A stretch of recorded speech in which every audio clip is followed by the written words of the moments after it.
medical chamber trembled with each piercing wail that echoed through the Vortani palace. Princess Lyra held her infant daughter close, her 4 arms wrapped protectively around the tiny being whose cries had not ceased for 3 planetary rotations. The child's translucent skin flickered between deep purple and angry crimson, a biological distress signal that sent waves of panic through the attending physicians.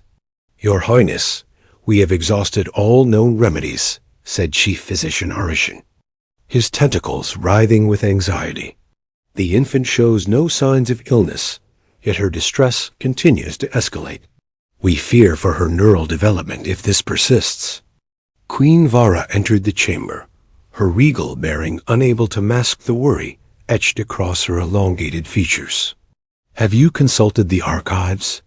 Surely our ancestors faced similar challenges. Every historical record has been reviewed. Your Majesty," Narration replied, bowing his serpentine head. "This phenomenon appears unprecedented in our species' history." The baby's cries intensified, causing the quantum-responsive walls to shift from their usual calming blue to a harsh orange. Throughout the palace, sensitive equipment began malfunctioning as the infant's distress somehow interfered with the bioneural networks that powered their civilization. Ambassador Kane watched the proceedings from the observation deck, his human eyes taking in details that the Vortani physicians seemed to miss. He had been on the planet for 6 months, establishing the first formal diplomatic relations between Earth and the Vortani Empire.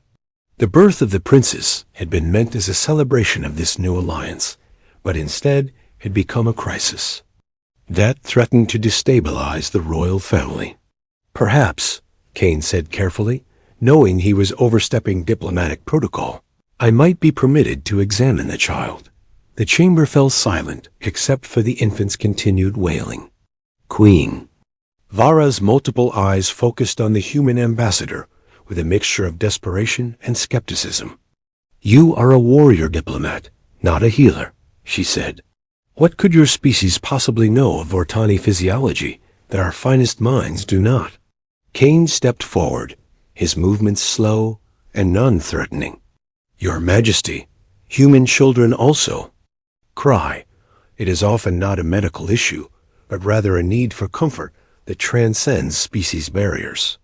Princess Lyra looked up from her child, her voice strained with exhaustion. "Our comfort techniques have proven ineffective."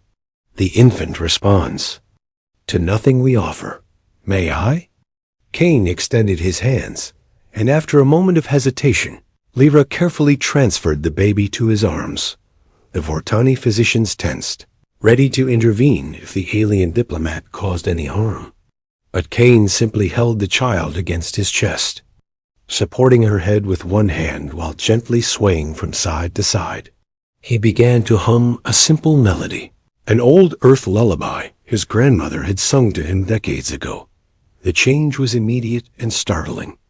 The infant's cries softened to whimpers, then to quiet hiccups.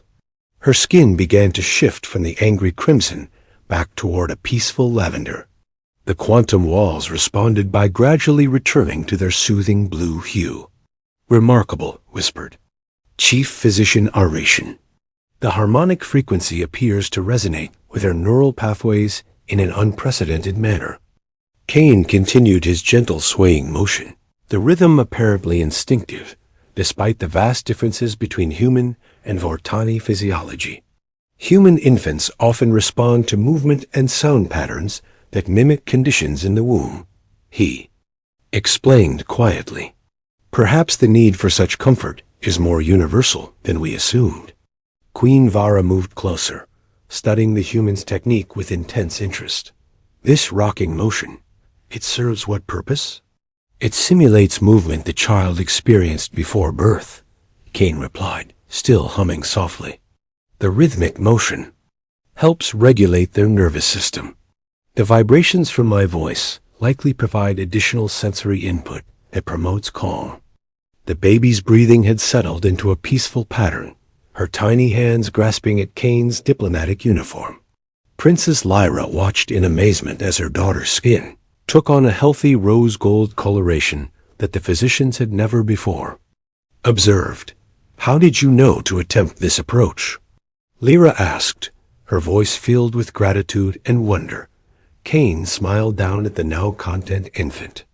"In human society, child-rearing is considered a community responsibility.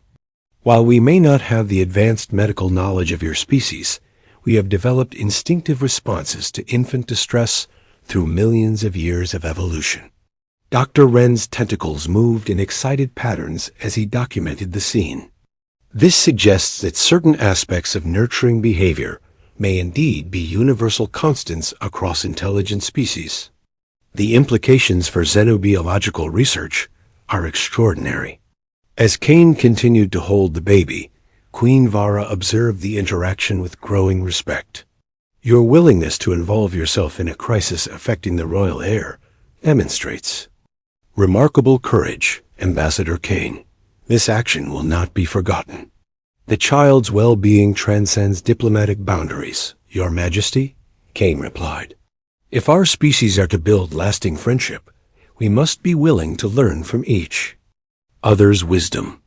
Princess Lyra reached out to gently stroke her daughter's head as she rested peacefully in the human's arms. "What other knowledge might your people possess that could benefit our children?" Kane thought carefully before responding. "Humans have developed many techniques for child care, born from necessity rather than technology. Simple methods like skin-to-skin contact, rhythmic breathing exercises, and environmental modification can often achieve what complex medical interventions cannot." The baby stirred slightly but remained calm as Kane slowly transferred her back to her mother's arms. Lyra instinctively began to mimic the swaying motion she had observed, and her daughter continued to rest peacefully. "I propose an exchange program," Queen Vara announced suddenly. "Our physicians will learn these human nurturing techniques, while your people may benefit from our advanced medical knowledge.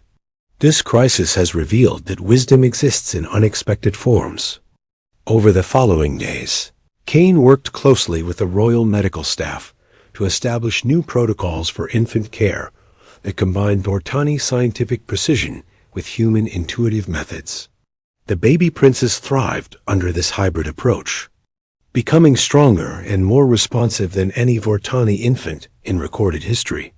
The successful resolution of the crisis marked a turning point in human-Vortani relations.